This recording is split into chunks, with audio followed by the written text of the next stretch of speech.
All right, guys, now we're going to talk about an issue with the check valve. We get a lot of phone calls when the machine shuts off and your bleeder valve. So what this valve is designed to do at shutoff is bleed all of your head pressure off. So when our machine shuts off, there's a set of weights on the back side of this cone-shaped cast iron part of the pump that's hooked to the shaft.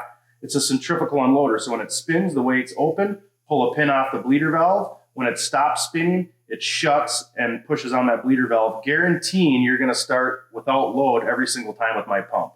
So the big difference between my pump and a lot of the competition would be they're relying on a pressure switch type bleeder system or head unloader system. So when it shuts off, the pressure switch has a line that comes to it. It tells it to bleed the head pressure off. The big difference between the two is mine is a mechanical. You're guaranteed loadless start every single time, no matter why the machine stops, whether it's a power failure, someone kills the power, or it achieves pressure where it would shut off at.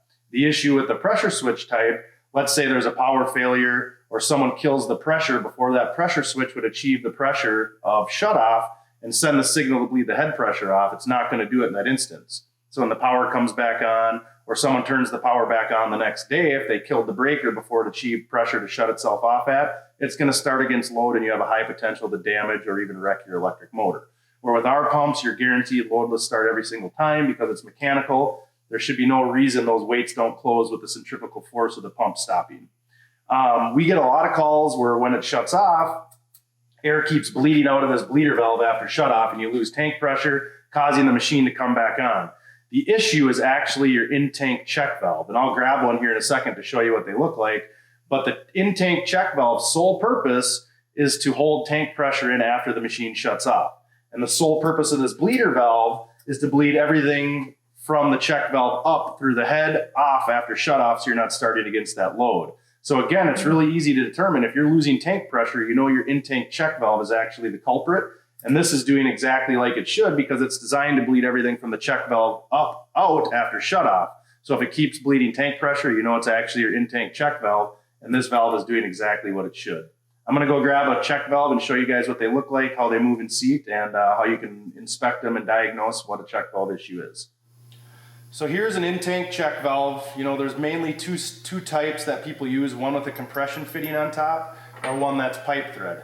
Again, the sole purpose of this valve, it goes into your tank, it carries the air from the pump to the tank, so where the big tube comes out of the pump, either here or here, it's going to go to this valve. And again, it's a one-way valve, so it should only let air in and seal and not let air back out. So again, if you're having an issue where this bleeder valve is losing tank pressure through it, or all your tank pressure is coming out of the bleeder valve after shutoff, your in-tank check valve is what you want to take apart or get to and look at. And what it's doing is there's maybe some carbonine or some gunk that is making this valve not seat properly. See that white pill-looking valve that moves? It's supposed to move and seat.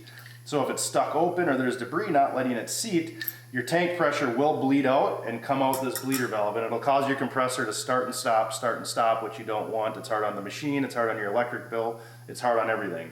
Again, this check valve is super easy to take out, find, diagnose. We have plenty of them on hand if you would need a new one. You can sure try to clean it up, but I would say for the cost of it, it just makes sense if it's carboned up, gunked up, or the spring has failed to just replace the check valve. Again, a symptom of a bad check valve, whether it's a pressure switch type unloader or my centrifugal unloader, is the air will leak out of your bleeder system after shut off and you lose tank pressure.